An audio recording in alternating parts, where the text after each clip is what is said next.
thank you so much for filling out your survey during our Financial Literacy Week advisory.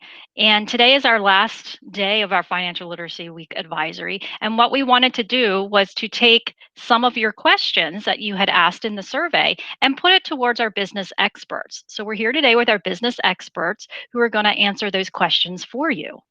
Mrs. Lucas, can you tell us what is a budget?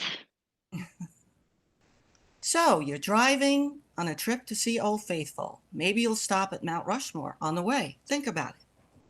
How will you know how to drive to Old Faithful? You'll need a map. A budget is a map, and you need one. But first, you decide what's your destination. Is it a vacation, college expenses, a used car, an apartment share with a roommate, retirement? A long view, an arrival point, is important. So that's your Old Faithful. And those other stops are your short-term goals. Now, you don't use paper maps like Grandma did. Your map now has a satellite navigation system that gives the picture about the journey. In the case of the budget as your map, you are the navigation system. You look at the big picture and obstacles, and you make the recalculation. So on the road to the ultimate destination, retirement, which just means time that you don't need to work, it doesn't mean being old. Make a map. Use great apps like EveryDollar, or make a spreadsheet, or just use a dedicated notebook. What's your financial destination? What's your Old Faithful? Start right now and make your budget. Okay, we've had a lot of questions in regards to college loans. Are they a good idea, Mr. McGinn? Yes, they're a good idea, but you must approach them cautiously. College loans are very seductive. You sign the piece of paper when you arrive at college, and they seem to go away until you graduate or until you leave college. And then they come due typically within 6 months. Many students will borrow the maximum and then use the additional money for other expenses, transportation, food, and other things, and that can become very dangerous, especially if you leave college. Right now, only 60% of those who start at a 4-year college or university actually graduate within 6 years. If you leave or drop out or stop out, those loans become due right after you leave that institution. And right now, the average undergraduate with a bachelor's degree has a debt load of $300 a month. And some of the students wanted to know, how do you set up a Roth IRA? How do you know what to invest in? And what do you think is the best method to save money long term? Those are great questions. As far as setting up a Roth IRA, if you're under the age of 18, you will do what's called a minor IRA. And you would have to have a parent or a guardian as to sign off as the account owner until you reach age 18.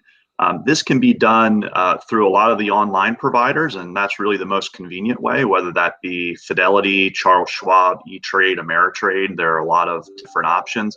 You could also go to a local bank or credit union, or even ask your parents if they have an existing relationship with a financial advisor that you could establish a Roth IRA.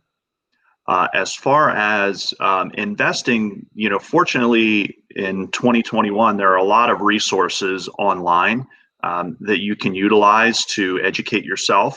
What I would always recommend is that you do that education. Don't take someone else's word for it. Don't do what a friend's doing. Don't do what a neighbor's doing. You need to work through and figure out what makes the most sense for you as an individual, how much risk you're willing to take, what your goals are, what your objectives are, and ultimately the right path forward. some, some kind of starting points for longer term investments. One of the recommendations that we often have for individuals that are just starting to invest is look at a mutual fund or even an index fund. You can invest in a basket of stocks that are diversified. For instance, the S&P 500 is 500 largest companies in the United States, and it gives you a well diversified stock portfolio with very low expenses. And I think that's an opportunity for new investors to determine whether it's risk that they're willing to take, whether they're comfortable with the volatility that exists in the stock market, and then expand their horizons from there. Okay, Mr. Henson, we had a lot of questions in related to what is better, to pay mortgage or to pay a rent? What is your take on that? I would let people know that, so it depends. It Depends depends on, on where you're looking. If you're looking to right, stay long term, it's better to rent. If you're looking for, I mean, short term, it's better to rent. If you're looking at long term, it's better to buy a home. You know what I'm saying? right, It all depends on where you're looking to build, a home. Or right. the thing is, like what I recommend my young clients do that are looking to buy a house is if they're looking to say, okay, I'm gonna buy a house, and it's their first starter house, buy a house and rent it to your rent with your friends. So you buy it, you can qualify for the mortgage. Like I have a client I just did that with. She's 23 years old. She bought her first home.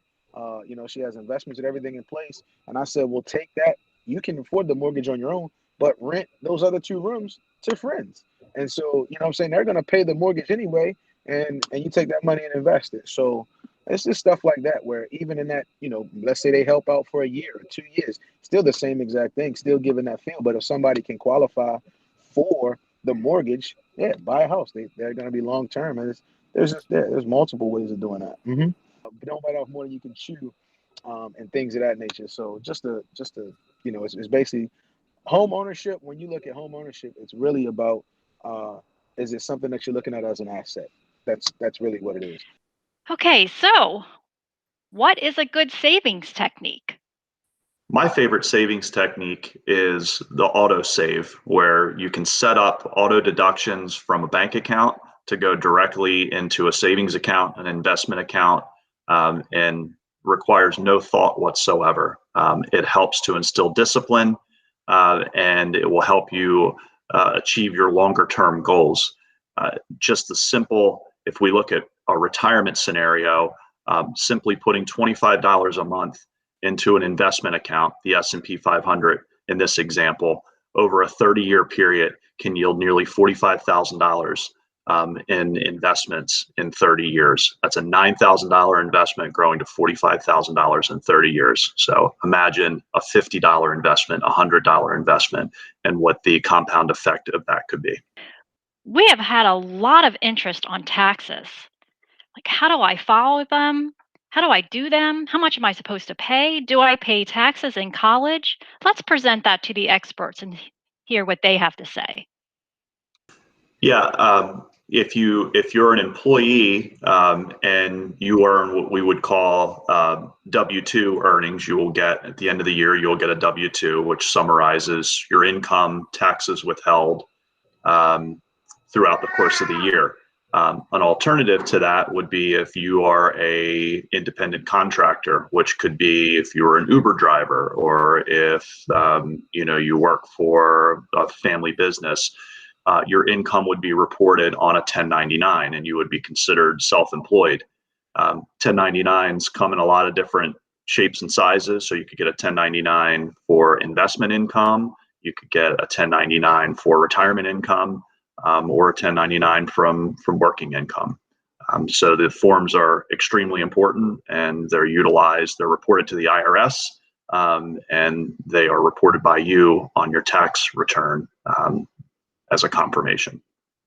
So I just looked up for taxes. The minimum is $12,200 for this year. So if you make over $12,200, you have to file. So that's a different question. You have to file a tax return if you make over that amount. Hmm. You still have to pay FICA, don't you? Or is that more? You do. Yeah. So you would have to pay your 7.65%, Social Security and Medicare tax, which we all pay up to a certain income limit. And what's the purpose of that? I believe 1.3% is for Medicare, which we are all eligible for at 65 years of age. It's the government run healthcare program. And then the other portion is for Social Security. And Social Security is a retirement benefit that's provided to Americans that have worked and paid into the Social Security program. Everybody has to pay some taxes. We got to pay the FICA or whatever it's called these days. Yeah. But how do I file it? Like, you have choices. You can do e-file. You can use tax software like you could ask your parents to include you in their filing. When they go to get their first jobs, there are these tax forms that they have to fill out. And my Okay, so friend just got a new job. I haven't seen the new W-4, and it doesn't have the little 0, 1, 2, and 3 like it used to anymore. And so I don't even know if I can advise. I looked at it and I'm like, I don't know what to tell you how to fill it out. I think a really important point to make is that when you get a refund after tax returns, that is not good news. It means that you had too much money withheld while you were employed. And it's important to fill out that W-4 appropriately so that you will have more money in your pocket and less of a free loan to the government.